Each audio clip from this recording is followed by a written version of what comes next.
자, 오늘 문법 여러분과 함께 시작해보도록 하겠습니다. 오늘 문법 영감, 문법의 이해를 같이 해보도록 할게요. 일단 문법을 이해하려면 이제 문법의 정의부터 정확하게 이해를 해야 되는데, 문법이라는 건 뭐냐면 의사소통의 규칙을 문법이라고 하는 거예요. 일단 우리가 의사소통을 하려면 뭐 몸짓으로 할 수도 있죠, 그죠? 근데 인간은 이 성대를 이용해 가지고 소리를 통해 가지고 의사소통을 하게 되었거든요. 그래서 이걸 언어라고 합니다. 그렇죠? 근데 의사소통의 수단으로 언어를 사용하였는데 그 소리로 된 것에도 규칙이 다 있어요. 잘 보면 예를 들면 우리가 목구멍의 모양이라든가, 성대를 열고 닫는 거라든가, 소리를 터뜨린다거나 아니면 열어놓는다든가 등등의 어떤 규칙을 이용해서 다양한 소리를 내서 우리가 의사소통을 하고 있는 거예요. 그렇죠? 근데 이제 인간이 이 의사소통의 규칙으로 주로 뭘 사용하게 되느냐면, 하나는 형태고요, 하나는 순서입니다. 이 두 가지를 이용해서 우리가 의사소통을 하고 있는 거예요. 잘 보면, 잘 보세요. 자, 이런 단어를 우리가 강의라고 하는데, 잘 생각해 보면 이 기억이라고 하는 걸 내기 위한 입에 어떤 형태가 있는 거예요. 그죠? 아라고 하는 소리를 내기 위한 입에 어떤 형태가 있죠. 혀와 입술과 뭐 입의 모양과 이런 형태들이 있거든요. 이응도 마찬가지죠. 그 다음에 강이라고 하면 기억을 먼저 하고 그 다음 아를 하고 그 다음 이응을 해야 강이라는 소리가 만들어지죠. 그렇죠? 순서를 뒤집으면, 예를 들어서 만약에 이제 이응 소리가 안 나지만 얘를 뒤에 넣으면 악이 되죠. 그죠? 그러니까 순서가 바뀌면 소리가 달라지고 의미도 달라지는 거예요. 그러니까 이미 우리는 형태와 순서를 이용해서 의사소통을 해온 겁니다. 이해됐죠? 소리, 형태. 그러니까 핵심은 어떤 소리를 이용해서 형태와 순서를 가지고 있죠. 그런데 우리가 내는 어떤 소리, 원래는 이제 강이라고 하면 처음에 나왔던 어떤 소리가 있겠죠. 그죠? 이 소리가 사람마다 다 다르다는 거예요. 예를 들면 내가 강할 때랑 여러분들이 강할 때랑 분명히 다르죠. 그죠? 그러니까 우리가 어떤 소리로 의사소통을 하려면 서로 다르지만 같은 소리로 인식할 필요가 있어요. 이해되죠? 그러니까 우리가 모든 소리를 너무 세분화해서 다 하면 의사소통이 불가능한 거예요. 그러니까 내가 강 하면 니네가 알아듣고 강 하면 못 알아듣고 이러면 안 되는 거죠. 강 이래도 알아들어야 되고 강 이래도 알아들어야 되죠. 그러니까 소리로 우리가 의사소통을 할 때 어떤 소리를 완전히 다 세분화해서 의사소통하는 게 아니라 어떤 정도의 규칙성을 띠고 내면 다 의사소통할 수 있을 정도로 하고 있는 거예요. 그렇죠? 그래서 이렇게 되어 있다라는 거고, 그래서 우리는 이 형태와 순서에 대한 이해를 잘 갖춰야 된다라는 거고요. 그래서 이 소리와 관련된 것을 우리가 의문이라고 하는 거예요. 의문이라고 하거든요. 근데 이제 소리에는 여러 가지가 있어요. 음향이 있어요. 그 다음에 음성이 있습니다. 그리고 의문이 있거든요. 이 음성이라고 하는 건 뭐냐면은 실제 목을 통해서 나는 소리예요. 발음기관을 통해서 나는 소리를 음성이라고 해요. 음향이라는 건 그냥 일반적인 소리들, 자연에서 나오는 들을 수 있는 소리들을 음향이라고 하는 거예요. 근데 이제 음성으로 우리가 의사소통을 하지만 음성을 듣고 머릿속에서 그 음성을 어떤 음성인지 처리를 해야 돼요. 그러니까 아까도 얘기했지만 내가 아 할 때랑 아 할 때랑 같은 소리로 처리해야 돼.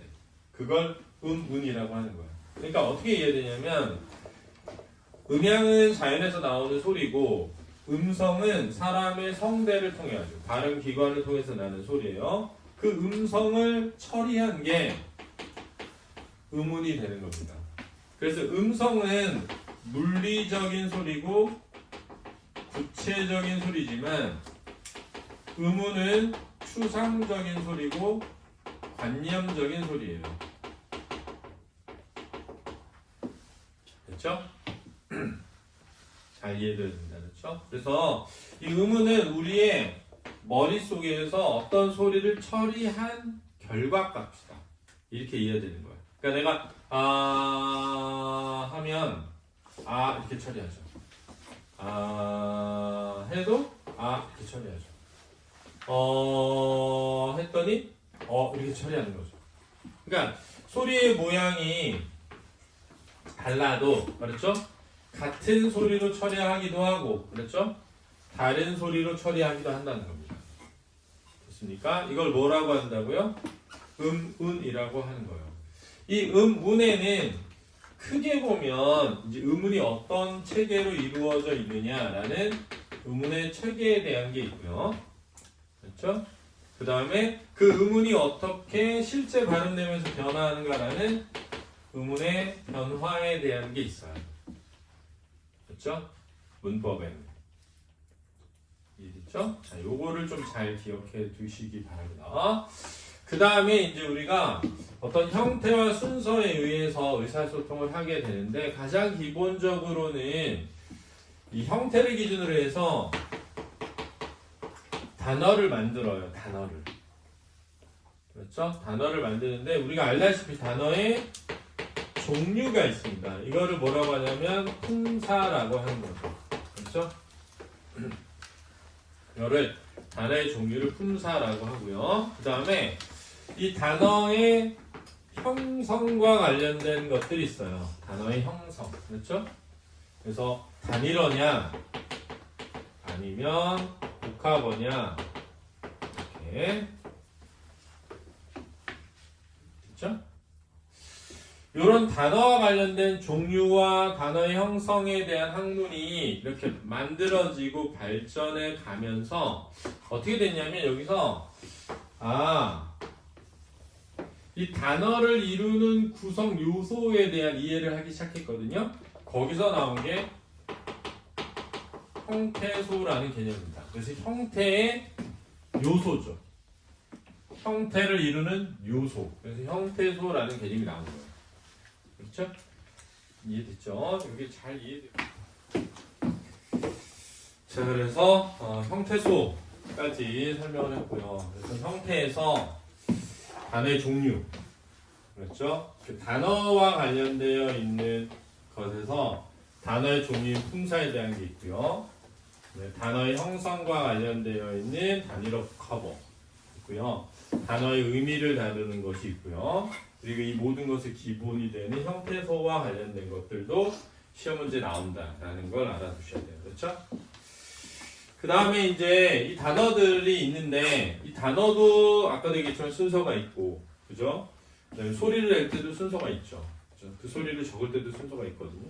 근데 이 단어들을 어떤 순서로 배열하느냐에 따라 가지고 이제 우리가 문장 성분이 만들어져요. 그래서 문장 단위에 대한 문제가 나오게 됩니다. 그러니까 의문 단위에 대한 거, 단어에 대한 거, 문장에 대한 거 이렇게 나오는 거거든요. 그래서 문장에서는 첫 번째는 문장의 성분, 그렇죠? 문장 성분에 대한 게 나오고, 그 다음에 문장의 짜임, 대열이라고도 하거든요. 구조라고도 하죠. 요게 이제 두 번째로 나오게 되는 거예요. 그렇죠? 문장의 짜임, 대열, 그렇죠? 그 다음에 이제 문장의 표현에 대한 게 나오게 되는데요. 얘가 뭐냐면 뭐 높임이라든가 시제라든가 피동 표현이라든가 부정 표현이라든가 인용 표현이라든가 하는 것이 있죠. 이게 이제 세 번째입니다. 그렇죠?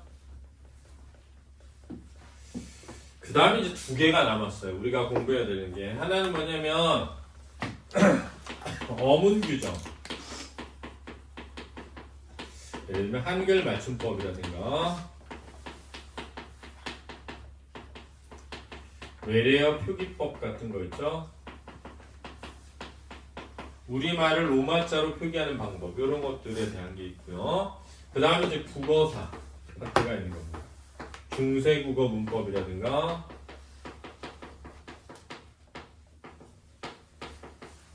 또는 근대국어 문법 같은 거 있죠. 그래서 크게 보면 이렇게 5개의 덩어리가 있다 되는 거예요. 그렇죠? 그래서 요거를 좀 다시 한번 정리해 보면 의문 파트에서는 의문의 체계와 의문의 변동이 있는 거예요. 그 다음에 조금 더 큰 덩어리로 가면 형태와 관련된 것이 있는데, 그렇죠? 가장 기본이 되는 건 사실 형태 소호에 대한 게 있고요. 그 다음에 단어의 종류에 대한 게 있습니다. 이게 품사고요. 그 다음에 단어의 형성. 다른 말로 하면 짜임이라고도 하거든요. 짜임. 단일어냐, 복합어냐, 뭐 이런 것들을 묻는 문제가 나올 수 있고요. 그 다음에 그 단어의 의미에 대한 게 있을 수 있죠. 그렇죠? 그 다음에 이제 문장 단위가 있는데요. 이 형태 단위는 단어 파트에 해당하는 거고요. 이 문장 관련된 데에서는 문장의 성분 있고요. 그 다음에 문장의 짜임이 있고요. 예열이라고도 합니다. 그 다음에 문장의 표현이 있고요. 이 문법 일반이라고도 합니다. 그렇죠? 그렇죠? 그 다음에 이제 어문 규정이 있고요. 그리고 국어사가 있다. 이렇게 이해하면 되겠습니다. 그렇죠? 자, 이게 우리가 이제 같이 5주간 분석해야 될, 공부해야 될 전체입니다. 하나, 둘, 셋. 근데 이제 순서는 좀 달라서 순서는 여기서부터 출발할 거예요. 그렇죠? 그래서 여기서부터 단어 파트부터 시작하는 거예요. 그래서 품사부터 시작한다라고 이해하면 되겠고, 품사를 1에서 5강까지 제가 수업을 할 거고요. 그 다음에 이제 문장 성분하고 문장의 짜임. 단어 품사 되면 문장 성분하고 문장의 짜임. 여기를 나갈 겁니다. 그렇죠? 그 다음에 문장의 표현을 나가고요. 네 번째로. 그리고 난 다음에 그 다음에 이제 형태소를 나가고요. 그 다음에 단어의 형성 여기 나갈 거고요. 그래서 단어의 짜임이나 단어의 형성을 나가고 나면 그 다음에 이제 의문을 가서 의문의 체계, 의문의 변동을 나갈 겁니다. 그렇죠?